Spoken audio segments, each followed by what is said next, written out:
I just cried for the first time in my adult life, and I was just walking and reflecting and trying to figure out like what the hell's going on, like why is this happening? And there's a few things like, oh, maybe because I had a difficult time at work, or maybe because I just got out of a relationship, and it's really not those things. When I was really thinking about it, it's because I'm 21, I'm graduating college in 3 months, and I'm about to go into the real world. And finding a job is really difficult. Like everyone my age, everyone I know is like struggling to find a job. And I have an internship. I can continue with this company and have a job. It won't be in a city that I want to live in, but it'll be a good job that I'm confident I can get. But even that's not a desirable outcome, because when I really think about it, the reason I'm stressed is not because of how difficult it is to find a job, because I still back myself to just use my charisma and to get a job. It's because I don't want to have a job. What do I mean by this? And I'm not talking about on some lazy BS, like I just want to be, I don't know, living off the government, being a loser, that sort of thing. But it's like, I don't believe that the American dream is a dream at all. Like, what the even if I get 150K a year on average, adjusted for inflation, throughout my entire career until I'm like 65, like, congratulations to me. Like, is that a dream? Like, working 50, 60 hours a week until I'm too old to really do anything and I'm useless, is that really a dream? Like, is that something that I want to look forward to? Like, what kind of dream is that? And I have taken for granted some of my younger years, because I've never really worked a full-time job for longer than a summer break. Like right now I have a part-time job and school, but I have so much free time. I mean, it's Tuesday in the middle of the day and I'm just chilling here right now. Like I won't be able to do this in the future. And I was watching this one YouTuber, I'll probably link him down below or something, and he was talking about how back in like the Roman times, like right now, the biggest flex, let's say I'm at the gym or something. I'm like, oh yeah, I work 50 hours a week. And then the other guy's like, 50? I work 60 hours a week. And the other person's like, 60? I do 65. What kind of flex is this? Back in the Roman times, when people were happier on average, even though life was objectively more difficult, you didn't brag about having more work. Like the slaves worked more. Like we are a slave to this world that we live in. Like, what is life if all we have is work? If I can make 50K a year, you could make 150K a year. At the end of the day, if we both work 50 hours a week and we don't truly enjoy our lives, like what was the point of it? I don't believe that life is meant to just work 40, 50, 60 hours a week doing the same thing over and over again. Like, I think I would enjoy a life where I made a lot less money but only worked 20 hours a week, or had some kind of online income, or if I made my money in a way that truly brought me fulfillment, in the same way that like people who love animals get when they're like farmers, for example, where work doesn't feel like work. I don't think that working harder is necessarily a flex. If you're 55 and you're like, oh, you don't know about a kid, I worked 30 years doing this, blah blah blah blah, and it's like your life just like went over. And I fall into this trap sometimes too. Like, I'm a very goal oriented person. I love money. Like, all I think about is money. Like, all I think about is money, and like not even in a healthy way. Like, that's just what I'm always thinking about, how I can make more money. And something that I realized when I went on a walk on campus with my buddy the other day is that like I kind of wasted the whole college experience.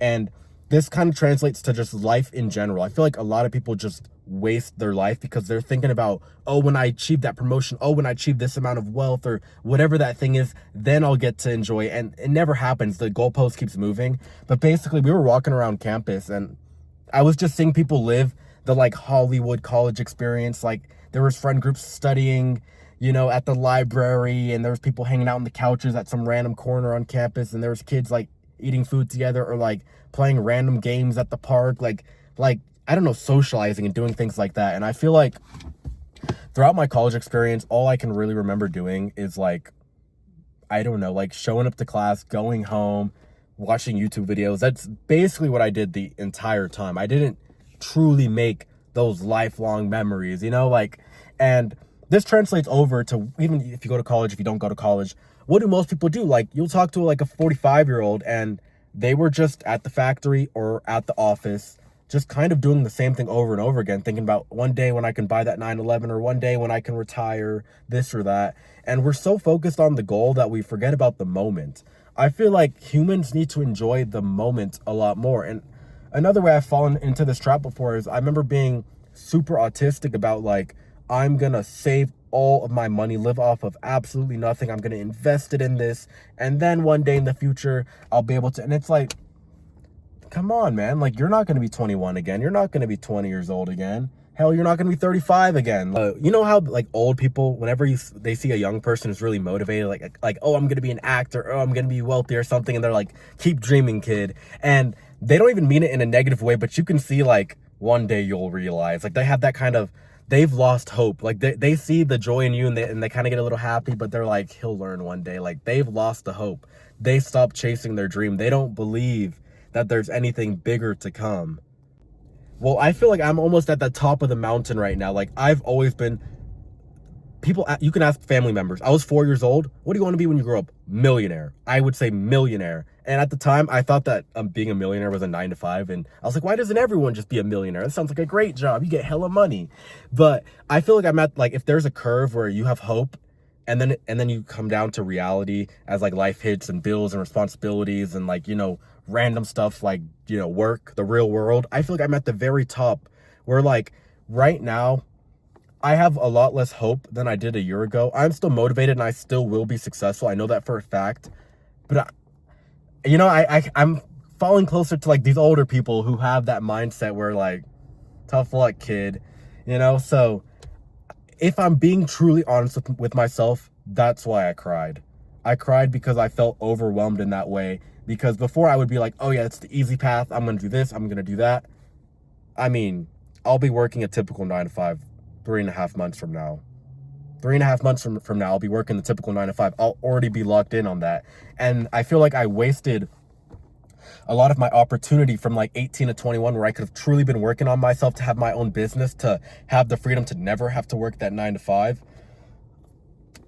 And, you know, once you're stuck in that 9 to 5, it's hard to have the energy and the time. You know, I come home from my internship right now where I work 10, 11-hour shifts and I make YouTube videos, and it's really hard sometimes, you know, and I don't even work every day. If I worked 5-6 days a week, 50, 60 hours a week, that would be even more difficult. So I understand, you know, the hope is like now my best opportunity is I get to work the 9 to 5 at the office job for the next, like, 5 years, and then hopefully I make it out then, you know, because I wasn't locked in before.